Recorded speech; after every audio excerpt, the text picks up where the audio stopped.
Hello बच्चों, चलिए प्रश्न को देखते हैं। प्रश्न है, जलीय विलयन में क्षार धातु आयनों की गतिशीलता क्रम है। विकल्प है, rubidium plus is greater than potassium plus is greater than sodium plus is greater than lithium plus. विकल्प B, lithium plus is greater than sodium plus is greater than potassium plus is greater than rubidium plus. विकल्प C, sodium plus is greater than potassium plus is greater than rubidium plus is greater than lithium plus. विकल्प D, potassium plus is greater than rubidium plus is greater than sodium plus is greater than lithium plus. तो देखिए बच्चों, यहाँ पर बात करें प्रश्न की मुख्य अवधारणा की। मुख्य अवधारणा, तो देखिए बच्चों, यहाँ पर जैसा कि हमें पता है कि आयनों का आकार जितना बड़ा यहाँ पर होगा, गतिशीलता उतनी ही कम होगी। यानी कि जो आयनों का आकार है, आयनों का आकार, वो बच्चों यहाँ पर व्युत्क्रमानुपाती होगा गतिशीलता के।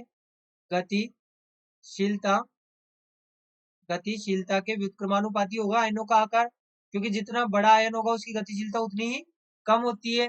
तो देखिए यहाँ पर समझे, यदि हम नॉर्मल स्टेट में बात करें तो जो आकार का क्रम होता है, आकार हमें पता है नॉर्मली जो लिथियम प्लस है वो यहाँ पर सबसे छोटा होता है।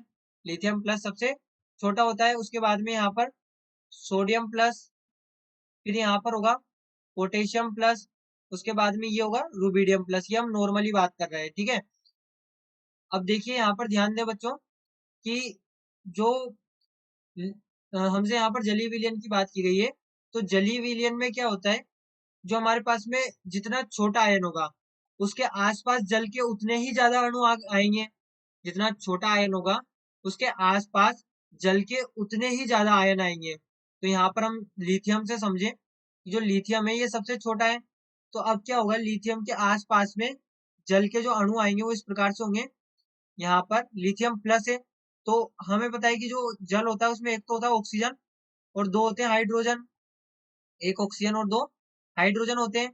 अब हमें पता है कि ऑक्सीजन अधिक इलेक्ट्रॉन नेगेटिव है, तो इस पर डेल पॉजिटिव, यहाँ पर डेल नेगेटिव आ जाता है, और जो हाइड्रोजन है उन पर डेल पॉजिटिव आ जाता है। डेल पॉजिटिव हाइड्रोजन पर होता है, तो ये नेगेटिव वाली साइड से यहाँ पर लिथियम से जुड़ेगा। इसी प्रकार से जो जल के और अणु होंगे वो भी यहाँ पर इसी प्रकार से आकर जुड़ेंगे। यहाँ पर हमने एक अणु में बना के देख लिया कि इस प्रकार से डेल नेगेटिव और डेल पॉजिटिव होगा। बाकी जितने भी जल के अणु होंगे उनमें भी इसी प्रकार से डेल नेगेटिव और डेल पॉजिटिव आएगा, और ये यहाँ पर आकर लिथियम से जुड़ेंगे। तो बच्चों यहाँ पर ध्यान दें, ये यहाँ पर डेल नेगेटिव, इसे हम इस प्रकार से लिख लें। यहाँ पर ऑक्सीजन पर डेल नेगेटिव, ऑक्सीजन पर डेल नेगेटिव, यहाँ भी ऑक्सीजन पर डेल नेगेटिव, यहाँ भी ऑक्सीजन पर डेल नेगेटिव, और यहाँ भी ऑक्सीजन पर डेल नेगेटिव। इसी प्रकार से जो हाइड्रोजन है इन पर डेल पॉजिटिव होगा। हाइड्रोजन पर डेल पॉजिटिव यहाँ पर होता है, डेल पॉजिटिव यहाँ पर। इसके बाद में हाइड्रोजन पर, सभी हाइड्रोजन पर डेल पॉजिटिव होगा अल्टीमेटली। आंशिक, जो आंशिक धन आयन है वो होगा। अब बच्चों यहाँ पर देखें, जितना छोटा आयन होगा उसके आसपास उतने ही ज्यादा जल के अणु आएंगे। जितना छोटा आयन होगा उसके आसपास, उसके आसपास ज्यादा जल के जल के अणु होंगे। और बच्चों इस तरह से हम कह सकते हैं कि जो छोटा आयन है ये जलीय अवस्था में, जलीय अवस्था में इसका आकार बड़ा हो जाएगा। अब जितने ज्यादा जल के अणु आएंगे उतना ज्यादा बड़ा आकार होगा। तो इस कारण जलीय अवस्था में इसका आकार आकार बड़ा हो जाएगा, हो जाएगा। तो देखिए इस प्रकार से हम क्या कर सकते हैं कि जो जलीय अवस्था होगी, जलीय अवस्था, जलीय अवस्था में जो आकार होगा वो यहाँ पर सबसे कम किसका होगा।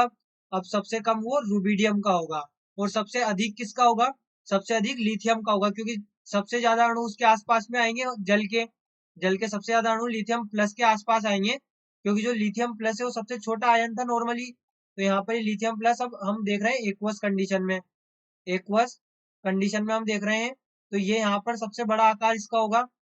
फिर यहाँ पर ये सोडियम प्लस, उसके बाद में यहाँ पर ये होगा पोटेशियम प्लस, जो कि जलीय अवस्था में और सबसे छोटा यहाँ पर ये होगा रूबिडियम प्लस।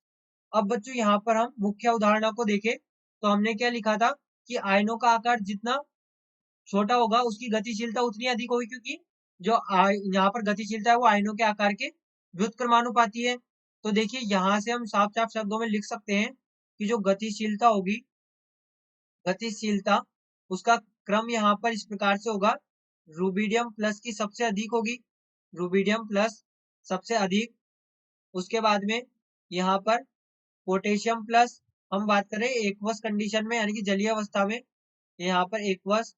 उसके बाद में सोडियम प्लस जलीय अवस्था में यानी कि एक्वस, और सबसे कम यहाँ पर होगी लिथियम प्लस की जलीय अवस्था में, क्योंकि इस आयन का आकार सबसे बड़ा हो जाएगा जलीय अवस्था में।